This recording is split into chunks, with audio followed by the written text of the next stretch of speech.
All right, everyone. This is an overview on how to use NotebookLM to study for your upcoming assessments.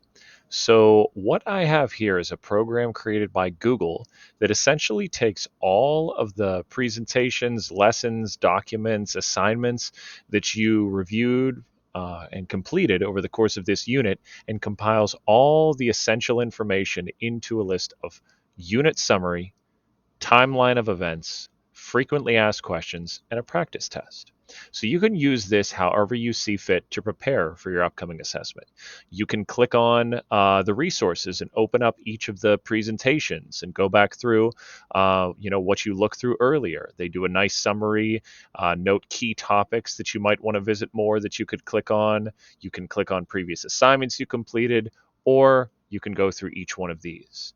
The unit summary essentially condenses the entire unit into the main points as well as a conclusion. I recommend really reading through this slowly because it's an amazing way to just break down everything that we did over the past 2 weeks or so into a nice, simple package.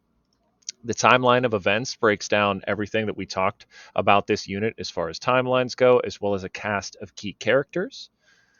The frequently asked questions are great because, sometimes there's misconceptions or misunderstandings that you might have throughout the unit, and this can clarify those. Questions that you might not have asked in class, or maybe you missed a live class, this can help answer those. And they're really, really big questions that are nice takeaways that you would want to have before you move into the assessment.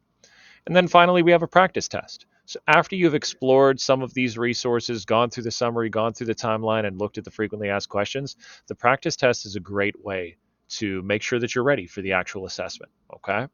So there are 10 questions here. It says answer the following in 2 to 3 sentences.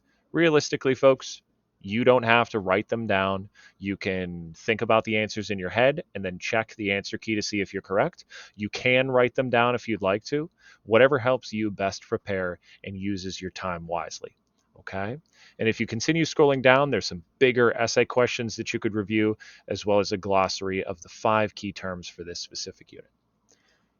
Don't worry about anything down here. This is just how to search more with Notebook LM, but your main aspect that all you need to care about is looking back at these resources, the main things from this unit, as well as dive into these 4 items.